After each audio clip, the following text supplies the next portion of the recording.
I'll just say very briefly and then answer any questions. I do think we had a very productive and positive session. I think we accomplished a lot of things in a very short time frame. I've been saying it for the past couple of days. This was the shortest session in 20 years in a very difficult environment. We had to deal with things that we had a more diverse opinions in the House than I think you've probably ever seen. A very in-tune electorate that was watching everything that we did in a way that they haven't done it before. We had major issues dealing with some federal mandates that were controversial, dealing with redistricting, which only happens every 10 years. We were able to do all that in a bipartisan way, in cooperation with leadership. We did it in the shortest time frame that we've seen in the past 20 years. And I think that speaks very highly of the speaker and the leadership that he offered, and also the membership as a whole, the things that they were able to accomplish. The speaker mentioned several of those. I think you all know some of the big ticket items, but also a lot of the smaller things too. You had ethics reform. You had debates over tax cuts and spending, and I think the final product on that was very positive. You had other issues, the statewide water plan being one of them, which was the speaker's priority, where you had bipartisan support and working together, but it wasn't easy and it took debate to get there. With that being said, I think the session was very positive. I think it was productive, and I think we held a debate and a discussion and a conversation that the people of Arkansas can be proud of, and walked out of here with a lot of products that they can be proud of. And again, that was because of the membership and the leadership. And that being said, I'll be happy to answer any questions. Governor Beebe said the House was more partisan than he's ever seen it. Do you think that's a good thing? Do you think it hindered progress? No, I don't think it's a good thing at all. Was that talking about congressional redistricting? I think it was the session in general. Oh.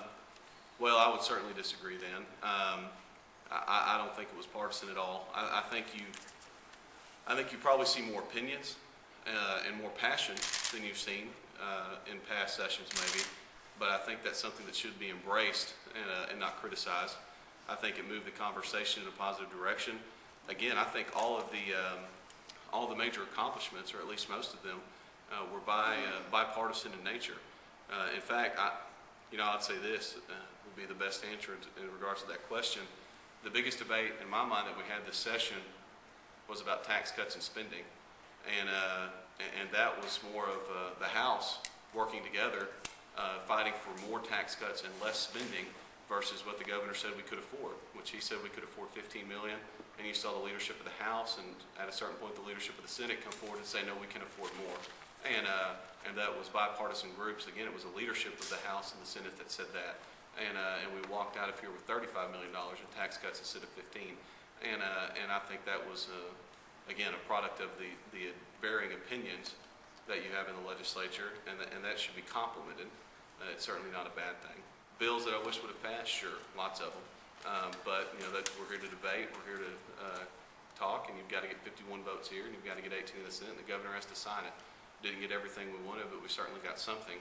And I think that was a product of the level of opinions and passion that a lot of the new membership brought to the House. Do you think that this will be built upon in the next session? Yeah, I do. I think you've seen beyond party, because I think it does go beyond that. I think you've seen people running for the legislature and get elected that have a passion for doing some things differently. I said before about, I think halfway through the session, something that I realized, which was that the people that ran for the legislature this time didn't come here to learn the system. They came here to change it. And I think that's a very positive thing, and I think it's something you'll see continue in the next session, I hope. As you carry this forward into the next session, 2 years from now, the Public Health Committee held back almost all but one abortion bill. Is that going to be a priority? More social issues than taxes? I certainly don't want to prioritize what will or won't be the priority of the next General Assembly. Don't know who's going to be here. Don't know what their priorities will be. I think you'll see a broad range of those priorities. I think this time the conversation centered around taxes and spending and efficiency in government. And I think that's probably where the electorate is right now. They certainly still care about those issues, whatever, if you're talking social issues or issues other than taxes and spending. But I think the focus of the legislature is generally where the focus of the people are that sent them here. And right now that's on reduced spending and lower taxes.